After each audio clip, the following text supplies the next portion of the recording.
우리에게 주신 하나님의 말씀을 봉독합니다. 로마서 1장 17절에서 23절의 말씀입니다. 신약성경 로마서 1장 17절부터 23절까지 말씀 다 같이 일어나셔서 이 기록된 계시의 말씀을 읽을 때 하나님의 살아계신 하나님의 음성을 들을 수 있기를 바랍니다. 시작. 복음에는 하나님의 의가 나타나서 믿음으로 믿음에 이르게 하나니 기록된 바 오직 의인은 믿음으로 말미암아 살리라 함과 같으니라. 하나님의 진노가 불의로 진리를 막는 사람들의 모든 경건하지 않음과 불의에 대하여 하늘로부터 나타나나니 이는 하나님을 알만한 것이 그들 속에 보임이라. 하나님께서 이를 그들에게 보이셨느니라. 창세로부터 그의 보이지 않은 것들 곧 그의 영원하신 능력과 신성이 그가 만드신 만물에 분명히 보여 알려졌나니 그러므로 그들이 핑계하지 못할지니라. 하나님을 알되 하나님을 영화롭게도 하지 아니하며 감사하지도 아니하고 오히려 그 생각이 허망하여지며 미련한 마음이 어두워졌나니 스스로 지혜 있다 하나 어리석게 되어 썩어지지 아니하는 하나님의 영광을 썩어질 사람과 새와 짐승과 기어다니는 동물 모양의 우상으로 바꾸었느니라. 아멘. 역사가 흘러오는 과정에서 굉장히 큰 변화와 변동이 생길 때가 있습니다. 근데 여러분, 우리가 지금 살고 있는 이 시대는 역사상 어떤 사람들도 경험해보지 못한 그런 중대하고도 놀라운 변화가 일어나고 있는 시대입니다. 소위 AI라고 하는 인공지능이 이제 세상을 바꾸어가고 있는데, 엊그제는 현대 자동차 노조에서 로봇을 도입하는 것을 우리는 결사반대한다, 이렇게 벌써 성명을 내고 사람이 로봇과 싸우는 그런 시대가 되었습니다. 유발 하랄이라고 하는 이스라엘 출신의 역사학자, 철학자가 있는데 무려 책이 6천만 권이나 팔릴 정도로 현대에 가장 영향력 있는 그런 오피니언 리더 중에 하나입니다. 그런데 이 사람이 무슨 얘기를 하냐면 호모 데우스, 데우스가 하나님이거든요. 그러니까 호모, 인간과 하나님을 같이 붙여놓은 거예요. 이게 뭐냐? 신이 되려는 인간. 앞으로 AI가 발전하면 이제 건강 문제, 먹고 사는 문제가 해결이 될 거라는 거예요. 그러면 이제 인간은 불멸의 존재로, 그리고 행복을 추구하고 신성을 추구하는 존재로 바뀔 것이다. 그런데 이 사람이 유대인인데요, 인간이 신성을 추구하는 것이 죄의 본질입니다. 그래서 지금 오늘날 이 시대에 대해서 어떤 얘기가 나오냐면, 이 사람의 얘기를 들어보세요. 언어는 인류가 문명이 발전한 가장 중요한 요소라는 거예요. 그런데 지금까지 도구들은, 우리가 칼을 만들면 우리가 칼은 사람이 의지대로 쓰는 것이지만은 AI는 뭐냐? 칼을 만들었는데 칼 자신이 자기가 의지를 가지고 자기가 원하는 데를 찌를 수도 있는 그런 시대가 되었다 하는 것입니다. 그래서 최근에 보니까요, AI 기업들 있지 않습니까? 챗GPT라든지 이런 데서 앞으로는 의약품을 개발하려면 엄청나게 많은 노력과 돈과 실험과 이 모든 시뮬레이션을 다 돌려봐야 되는데, 이걸 이제 뭐가 대신하냐면 AI가 대신해 주니까 의약품을 개발하는 비용이 엄청나게 줄어들 뿐만 아니라 질병을 진단하고 고칠 수 있는 방법이 너무나 빨리 만들어질 거라는 거예요. 그러면 이 제약회사가 어마어마한 천문학적 돈을 벌게 될 텐데, 그 돈을 번 것은 AI를 썼으니까 우리도 지분이 있다, 우리에게도 나눠받아야 된다, 이걸 법적으로 지금 추구하겠다, 이렇게 되고 있는 상황입니다. 이게 문제가 뭐냐?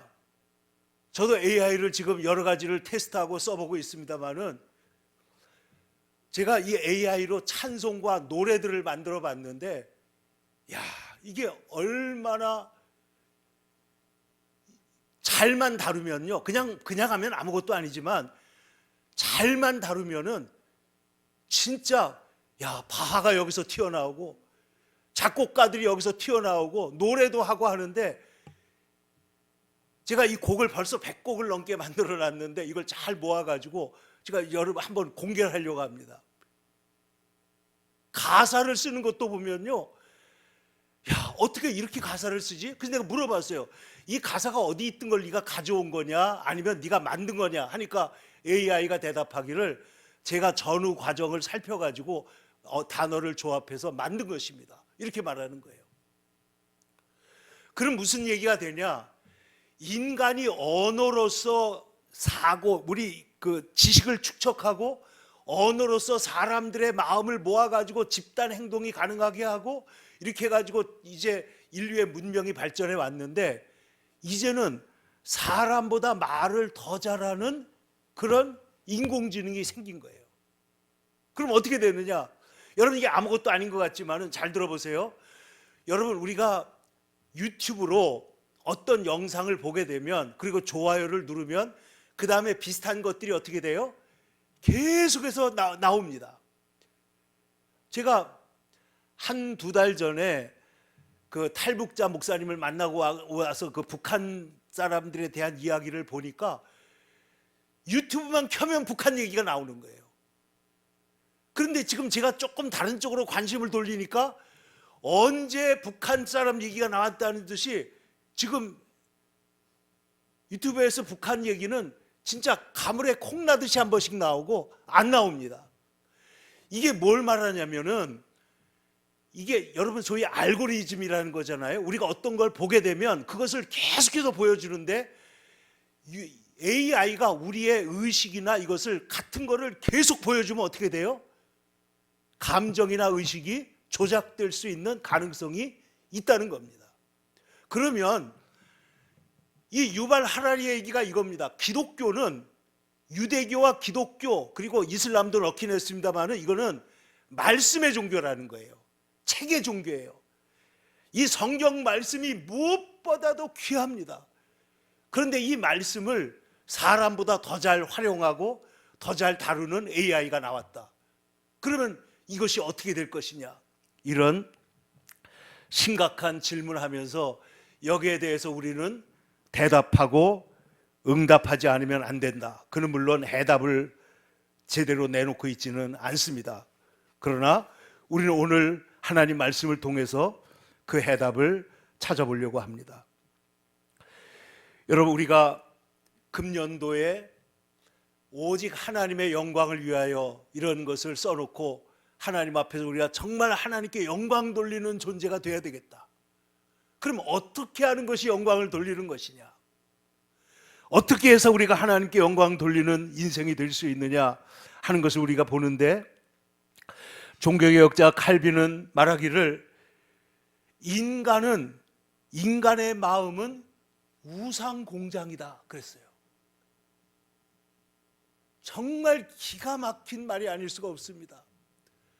인간의 마음은 하나님이 잠깐만 보이지 않으면 즉각적으로 뭘 만들어내요? 우상을 만들어내는데, 그 우상도 조금 만들어내는 게 아니고 대량 생산을 하기 때문에 우상 공장이라고 표현한 거예요. 우리 인간의 마음 속에 하나님이 보이지 않으면 우리는 피조물이기 때문에 스스로 자존할 수가 없으니까 무언가를 붙잡는 거예요.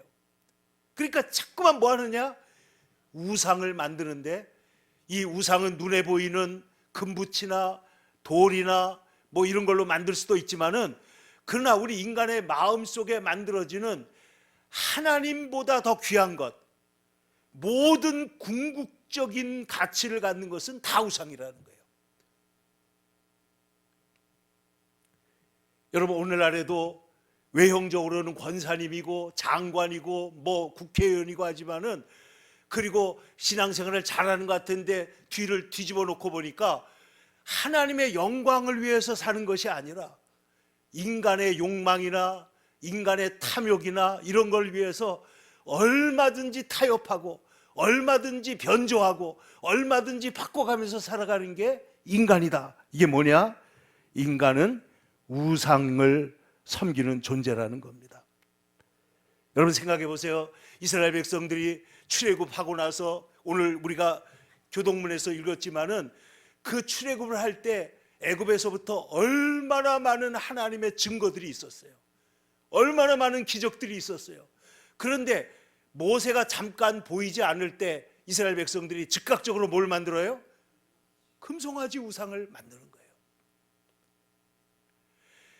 그러므로 우리 인간이 하나님을 섬긴다고 하는 것은, 하나님을 찾는다는 것은 하나의 옵션이나 하나의 종교 행위가 아니고 우리 인간의 가장 중요한 중심적인 일을, 방향을 하나님께로 바로잡는 행위가 된다 하는 것입니다.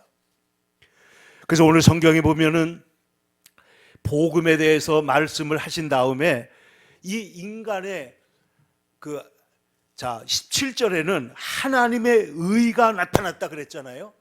인간의 의가 아니고, 인간의 의로는 하나님께 도달할 수가 없고 하나님 나라 들어갈 수 없기 때문에 복음을 통해서 하나님의 의가 나타났다. 예수님의 십자가, 예수님의 희생, 예수님의 완전히 자기를 버리심을 따라서 통해서 하나님의 의가 나타났다. 이제 우리는 그 하나님의 의를 받아들이기만 하면, 붙들기만 하면 하나님의 의가 내 안에 들어와서 우리를 믿음에서 믿음으로 이르게 하여 오직 의인은 믿음으로 말미암아 영원히 살게 될 것이다. 믿음으로 말미암아 또한 이 세상을 승리하며 살아가게 될 것이다. 이것을 오늘 17절에서 이 복음의 종교개혁의 가장 중요한 본질이 되었던 하나님의 의가 믿음으로 말미암아 우리에게 들어오게 됐다. 이 사실을 선포하고 있습니다. 그런데 18절에 들어가 보면 여러분, 로마서는 복음을 가장 체계적으로 하나님께서 우리에게 가르쳐주기 위해서 사도 바울을 통해서 성령으로 기록된 말씀인데, 이 복음을 말하자마자 18절에 뭐가 나오냐? 하나님의 진노가 이렇게 나오는 거예요. 하나님의 의가 있었는데 여기 지금 뭐가 나와요? 하나님의 진노가 나옵니다. 그런데 이 진노가 어떻게 나오느냐? 불의로 진리를 막는 사람들. 그런데 그게 뭐냐? 경건하지 않음과 불의에 대하여 하늘에서부터 하나님의 진노가 나타난다 그랬어요.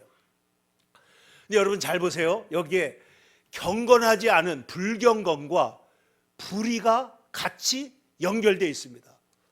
이게 무슨 말이냐면은, 불경건, 영적인 것, 하나님께 대한 태도와 불의, 사기치고 간음하고 도적질하고 사람을 죽이고 분쟁하고, 이 모든 불의가 어떻게 되냐? 서로 연결되어 있는 거예요. 그러니까 불경건하면 불의하게 된다. 하나님을 믿지 않으면 세상에서 타락하게 되어 있다. 이게 지금 오늘 성경이 우리에게 강하게 강조하는 오늘 본문의 가장 중요한 문제입니다. 그러니까 하나님을 경외하는 마음이 없으면 인간은 타락하게 되어 있다는 거예요. 인간의 도덕, 인간의 노력, 인간의 무슨 윤리, 아무리 뭘 해보는 것 같이 보여도 하나님께 대한 경건이 없는 의로움이라는 것은, 이것은 존재할 수 없다. 그것은 정말 초라한 것이다 하는 것을 오늘 우리에게 보여주려고 하는 것입니다. 그런데 여기 보시면은 불경건이 먼저 나오고 불의가 따라 나옵니다. 하나님을 인정하지 않는 것. 근데 여러분 잘 보세요. 그럼 왜 하나님께서 이 하나님을 인정하지 않는 것을 심판할 수 있느냐? 심판하시느냐? 오늘 19절부터는 그 근거를 이렇게 말하고 있습니다. 이는 하나님을 알만한 것이 그들 속에 보임이라. 하나님께서 이를 그들에게 보이셨느니라. 뭘 보이셨느냐? 20절, 창세로부터 보이지 않는 것들. 자, 우리 눈에 보이지 않는 더 중요한 실제, 더 큰 실제가 있는데, 보이지 않는 것들, 곧 무엇이라고요? 하나님의 영원하신 능력과 신성. 하나님의 영원하신 능력과 신성이 어디에 나타나요? 그가 만드신 만물에 분명히 보여 알려졌으므로, 그러므로 핑계할 수 없다. 여러분, 하나님이 만드신 이 우주가 얼마나 광대하냐, 우리 사실 상상할 수 없습니다. 옛날 사람들은 잘 모르고도 경이감을 느꼈지만은 오늘날엔 우리가 갖고 있는 과학 지식만 가지고도 보면, 여러분, 예를 들어서 지구와 태양계가, 지구에 비해서 태양계가 얼마나 큽니까? 여러분, 지구에서 땅 한 평도, 서울에 가면 지금 장로님 서울에 땅 한 평 비싼데 1억 넘나요? 1억 넘어요? 예. 그 땅 한 평, 가로 세로 그 조그만 한 평이 그런데 보세요.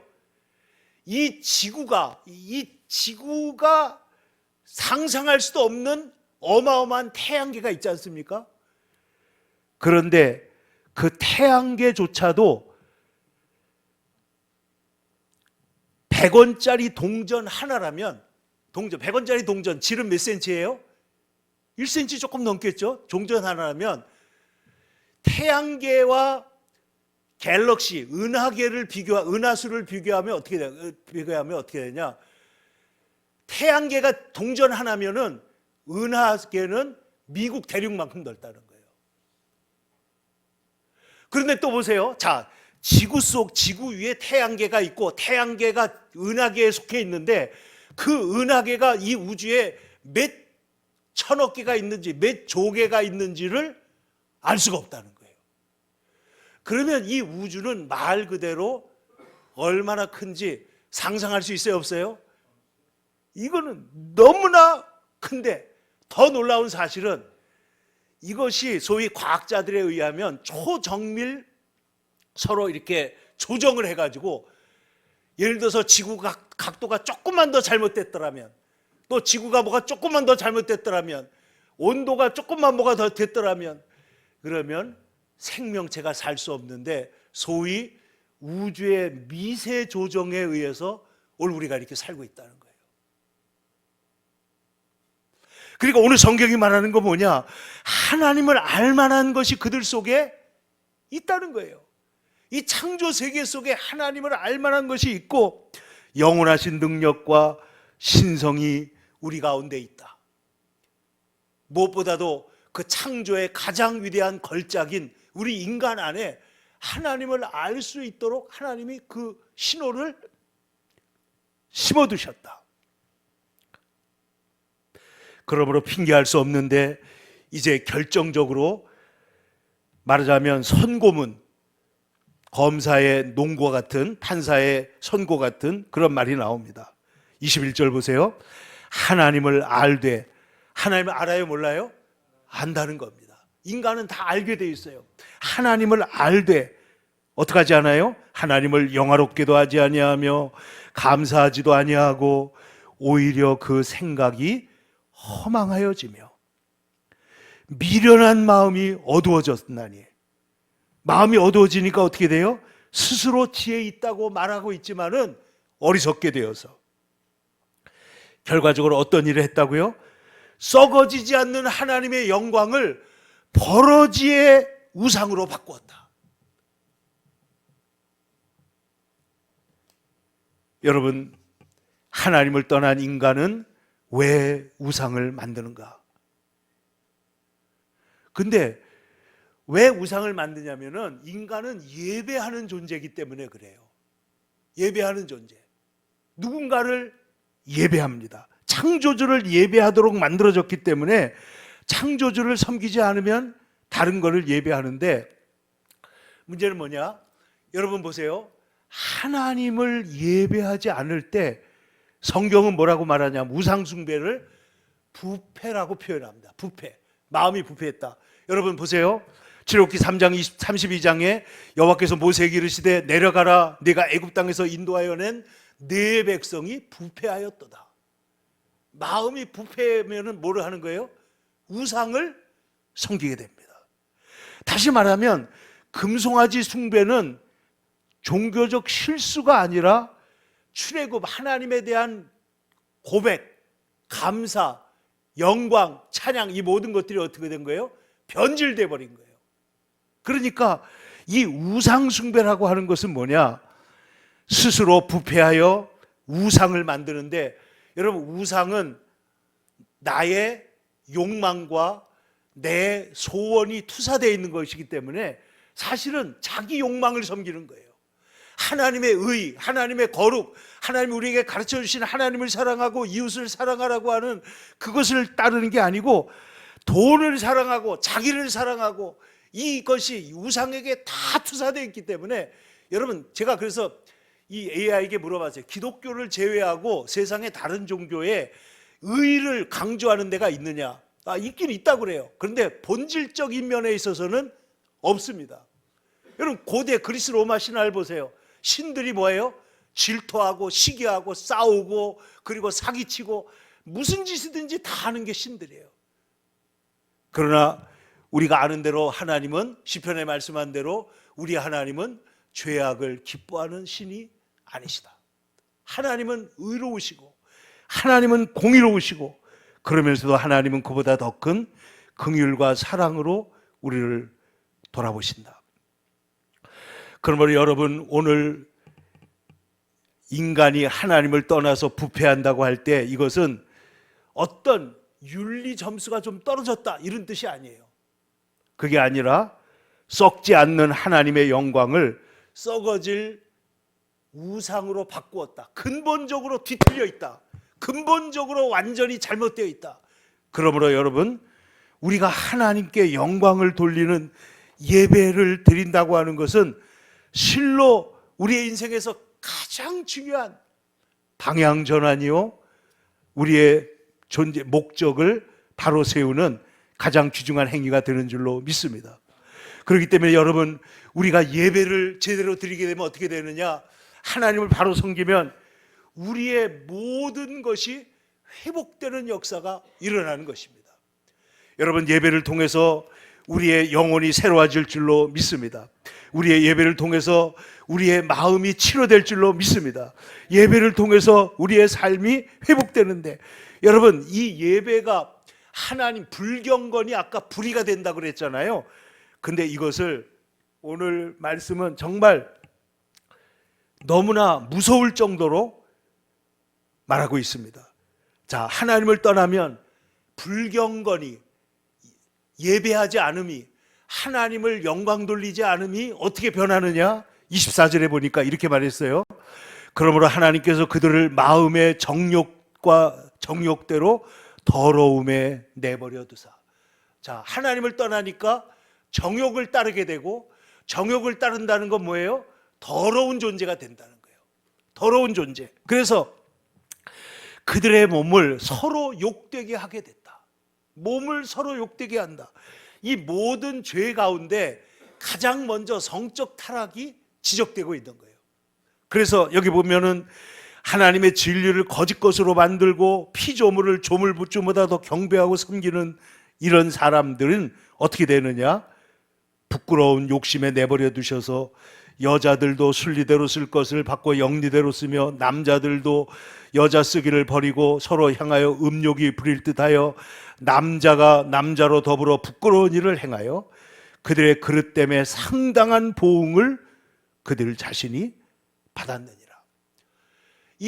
지금 이 현대 사회에 갖고 있는 반기독교, 소위 PC주의라든지 이 반기독교 진영에서 가장 하려고 하는 것 중에 하나가 뭐냐면 가정을 해체하고 동성애나 이런 것들을 성소수자라고 하는, 소수자라는 이름으로 인권이라는 차원으로 바꿔놓고 이렇게 가지고 세상을 바꾸는데, 이 모든 일이 뭐냐? 불경건에서부터 내려온 것이라는 거예요. 예배하지 않으니까 이러한 일들이 일어나는 것이다. 그러므로 26절 다시 보세요. 이 때문에, 바로 이러한 일 때문에 하나님이 그들을 부끄러운 욕심에 내버려 두셨다. 28절은 이렇게 말합니다. 또한 그들이 하나님 마음에 두기를 싫어할 때 하나님께서 그들을 상실한 마음대로 내버려 두사 합당하지 못한 일을 하게 하셨는데, 그 합당하지 못한 일이 뭔지 아세요? 여기에 목록이 쫙 나오는데 기가 막힙니다. 29절부터 보면은 곧 모든 불의, 추악함, 탐욕, 마음속에 악의가 가득함, 시기와 살인과 분쟁, 사기, 마음속에 아까는 악의가 가득하다고 그랬는데 이제는 악독이 가득하고 서로 수근수근하고 비방하고, 하나님께서 미워하는데 사람들을 인격적으로 능욕하고 교만하고 자랑하고 악을 도모하고 부모를 거역하고 어리석기가 우매하고 약속을 쉽게 어김으로 배약하는 자고 무정하고 무자비한 자들이다. 이게 뭐라고요? 마음에 하나님 두기를 싫어할 때 합당하지 못한 일을 이렇게 하게 된다. 기가 막힌 얘기죠. 그러면 여러분, 우리가 예배를 회복한다, 하나님께 영광을 돌리는 목적을 회복한다, 이것은 여러분 이 모든 것을 떠나서 하나님의 은혜, 하나님의 사랑, 하나님의 찬양, 하나님의 거룩으로 우리가 돌아가는 길인 줄로 믿습니다. 그러므로 여러분, 우리의 인생에서 가장 중요한 게 뭐냐? 하나님께 영광 돌리는 거예요. 여러분, 그래서 이 종교개혁자들이 오직 하나님께 영광, 솔리 데오 글로리아, 오직 하나님께 영광. 하나님은 우리에게 모든 좋은 것을 주시지만은 그러나 영광을 나누지 않는다. 영광은 누구에게? 하나님께 돌리는 것이다. 영광은 오직 우리를 위해서 십자가에 달려 돌아가시고 부활하신 예수님께 돌려야 될 줄로 믿습니다. 그래서 이 모든 영광을 오직 하나님께. 그러므로 하나님에 대한 경외가 사라지면 인간은 자신을 신으로 채운다.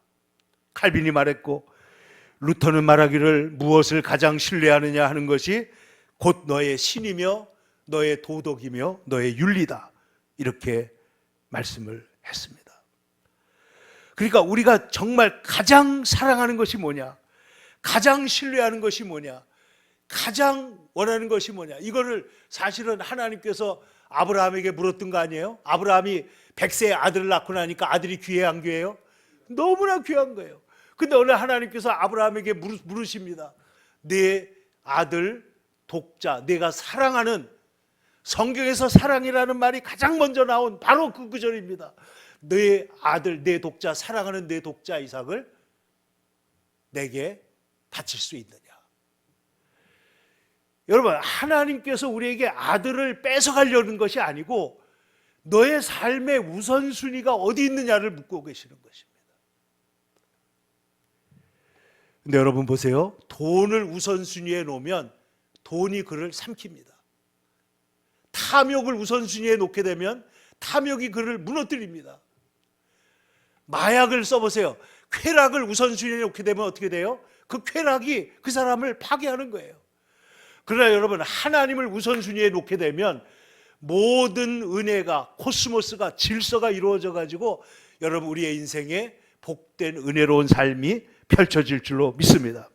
그러므로 예수님은 우리에게 말씀하시기를 하나님께 참되게 아버지께 예배하는 자들은 영과 진리로 예배할 때가 오나니 곧 이때다. 아버지께 뭘로 예배해요?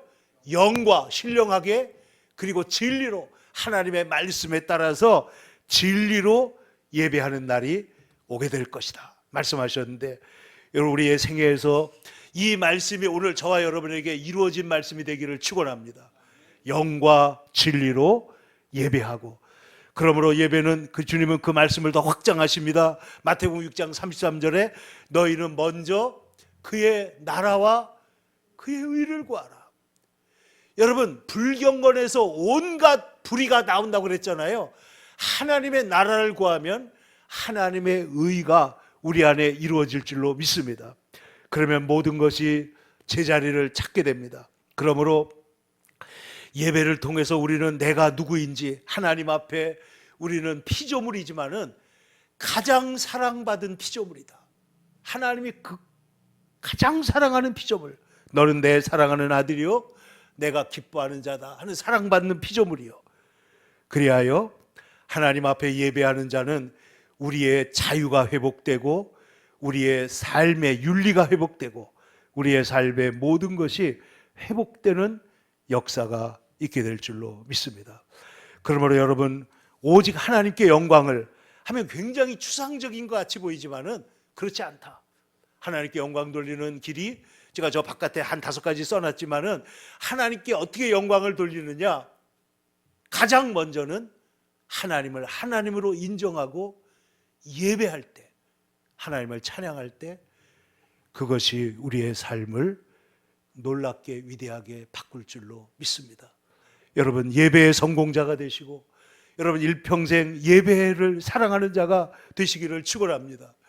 지난주에 우리 박동식 장로님이 주일날 갑자기 세상을 떠났는데 아침에도 인사를 하고 왔다 그래요, 권사님이. 그러니까 저는 지금 장로님 핸드폰을 보면 돌아가시기 직전에 유튜브를 틀어서 우리랑 같이 예배를 드렸는지 그럴 만한 건강도 없었는지 모르겠지만은 2시쯤에 심정지가 왔다는 소식이 왔으니까 10시에 만나고 왔으니까 4시간밖에 시간이 없잖아요. 그런데 그 마지막 시간에 이 장로님이 그랬어요. 자기 얼굴이 너무 지금 초라해졌다고 생각해서 교회 나오는 걸 극구 사양하고 온라인으로만 예배를 드렸는데 이번에 내가 일어나서 휠체어라도 제대로 탈 수 있으면 반드시 교회를 가겠다. 근데 하나님 불러가신 거예요. 여러분, 우리 인생에 예배 드리는 이 시간이 어떤 사람에게 있어서는 내가 죽기 전에 한 번만 더 주의 전에 가서 예배 드렸으면 좋겠다 하는 그 귀한 예배인 줄로 믿습니다. 이 예배에 여러분 성공자가 되고 예배를 통해 하나님을 경험하고 예배를 통해서 우리의 삶이 온전한 질서를 회복하게 되면 하나님의 놀라운 역사가 우리의 생에서 나타나게 될 줄로 믿습니다. 기도하겠습니다. 사랑이 많으신 아버지 하나님, 은혜를 감사합니다. 오늘 우리가 2026년도 이제 우리가 오직 하나님의 영광을 위하여 우리가 목적을 세우고 또 그 길로 달려가는 거룩한 주의 백성들이 되게 하여 주옵소서. 그리하여 하나님, 시대가 아무리 혼탁하고 어려워진다 할지라도 하나님을 하나님으로 모시고 하나님을 섬기는 주의 거룩한 백성들로서 이 세상에서 다 이기고 승리하고 특별히 어려운 시절 주님과 함께 광야의 길을 내시며 사막의 강을 내사 주의 백성들을 인도하신 그 하나님께서 오늘 우리를 인도하고 계심을 믿습니다.